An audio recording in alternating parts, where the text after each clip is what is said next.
Okay, in our previous videos we have seen how to develop a servlet, how to establish connection with the database using JDBC, how to code JSP page, and in this video, using all these techniques, we will create a small website, a small restaurant management system.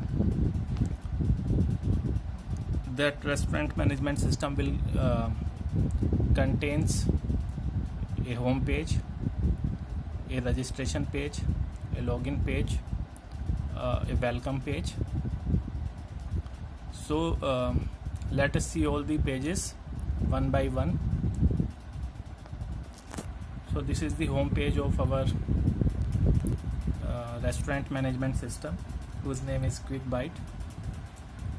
So first of all, a new user has to log in the register with the system. So there are some fields which information which we need to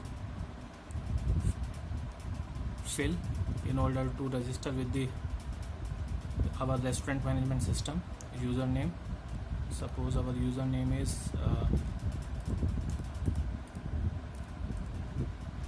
Shivansh. Password, email,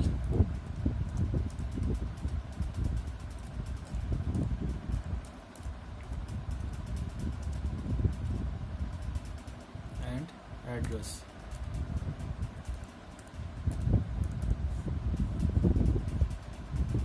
Now we'll submit it.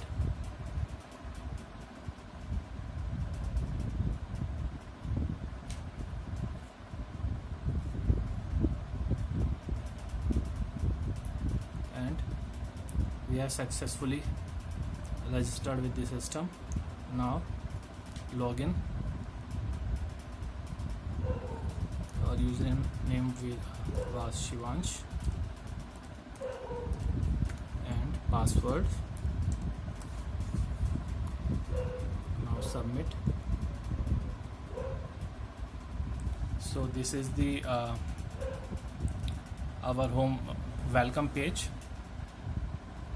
This is the welcome page of a restaurant. So this is the menu which contains some items. Let us choose this and this. Suppose we want to have these two items.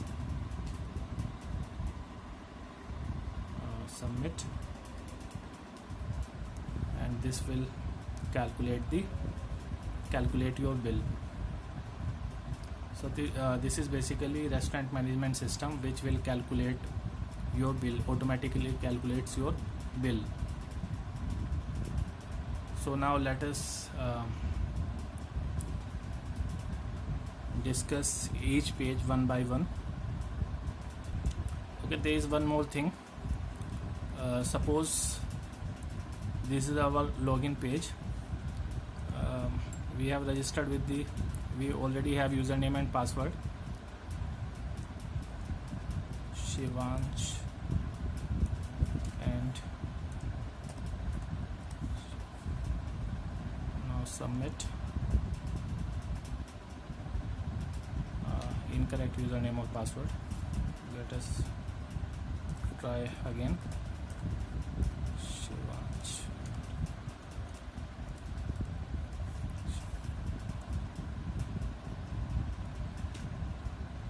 So this is our welcome page. Now what if somebody copy the URL of this welcome page and now if some unauthorized user use this URL, then he or she must not be able to access this welcome page.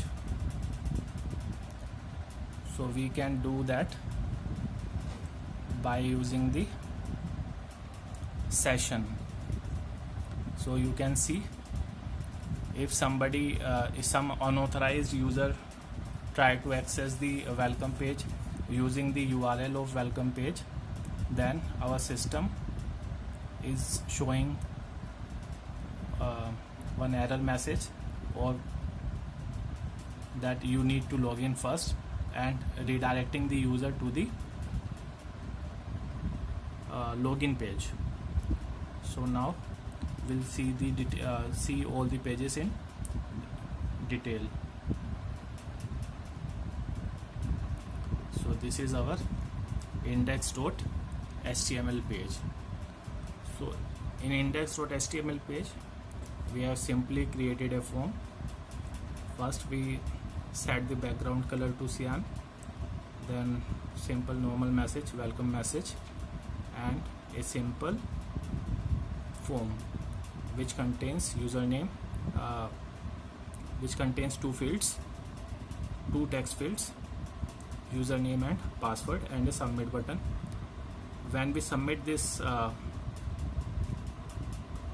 form, it goes to the check.jsp page, and this is a hyperlink for the registration page. So now let us first see this registration page, new html.html. So this registration page is here, new html.html. So this HTML page also contains a form with 4 fields. The name of fields are T1, T2, T3, T4 respectively, and we have also used JavaScript to validate the page.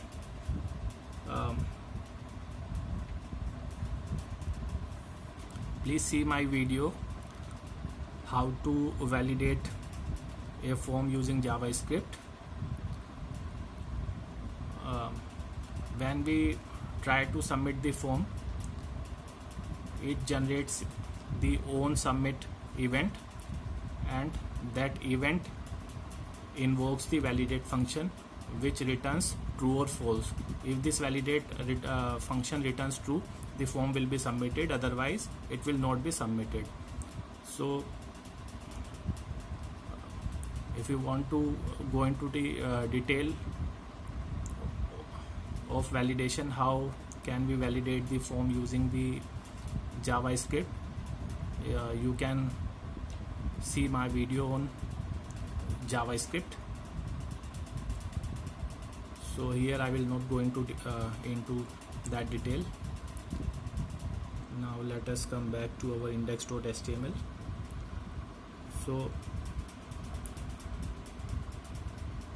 index.html.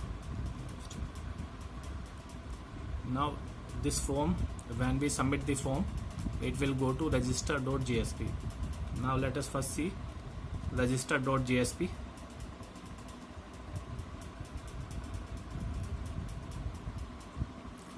So in register.jsp, we'll simply establish connection with the database, and we'll run the insert query. So first we have imported the java.sql package, then we are reading all the parameters from the HTML page, T1, T2, T3, T4. Then the same steps, first 2 steps are for establishing connection with the database. Class.for name loads the driver class, then connection using connection class, using driver manager.get connection method. We are establishing connection with this database CS. The username is root, and password is this. Then we have used the prepared statement method. We know that using prepared statement method we can pass parameters dynamically. So insert into user values and question mark, question mark, question mark, and question mark. Now we need to set the values of this question mark.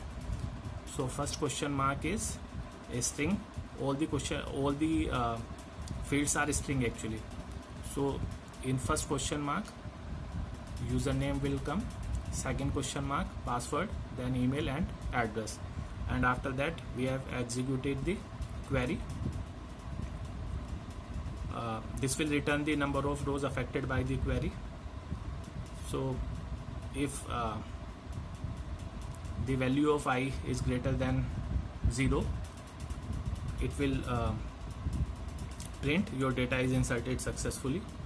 And then we have given a link to the login page, that is index.html. So this is registration page. Now let us come back to our index.html. Now we have to see the code of check.jsp. This check.jsp we'll see in the next video.